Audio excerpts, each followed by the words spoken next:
Hello guys, তোমরা সবাই কেমন আছো? আশা করি সবাই ভালো আছো। তো আজকে তোমাদের দেখাবো আমার বার্জিগার পাখি কটা বাচ্চা দিয়েছে। আজকে তোমাদেরকে সেটাই দেখাবো। তো এইখানে দেখতে পাচ্ছি একটা, দুটো, তিনটে, চারটে, পাঁচটা। দেখো গাইস, আমার এই জোড়াটা পাঁচটা বাচ্চা ফুটিয়েছে, দেখেছো? সব কি সুন্দর সারি সারি বসে আছে। এখানে আমার পাঁচটা বাচ্চা ফুটিয়েছে। তো এখন দেখো ভিতরে দুজন আছে। এই কারণেই তোমাদের বলি হাইটে সবসময় বড় দেবে, যাতে করে বাচ্চাগুলো থাকতে পারে, বড়টাও থাকতে পারে, ঠিক আছে?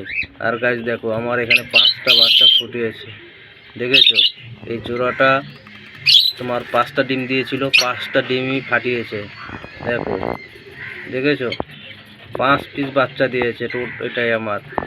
আর উপরে আরেকটা জোড়া আছে, ওটাও তোমাদের দেখাচ্ছি, দেখো। এখানে এখানে মোট আমার 5টা বাচ্চা আছে।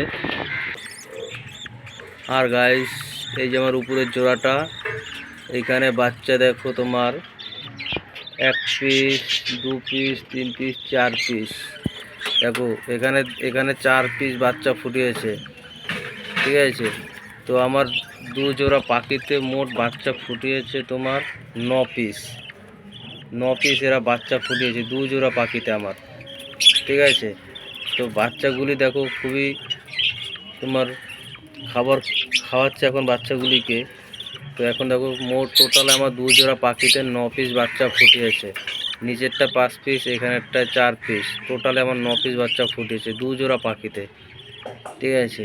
তো দেখো, দু জোড়া পাখিতে আমার টোটালে 9 পিস বাচ্চা ফুটিয়েছে। আর এই কারণে তোমাদের সবসময় বলি, কারণ দেখো হাঁড়িগুলোর অবস্থা দেখো, এই কারণে বলি সবসময় বড় হাঁড়ি দিলে বাচ্চা খুবই ভালো থাকবে, কিংবা বড়টাও ভালো থাকতে পারবে, খাওয়াতে পারবে। এই কারণে তোমাদের বলি সবসময় হাঁড়িগুলো সবসময় বড় বড় দেবে, দেখেছো?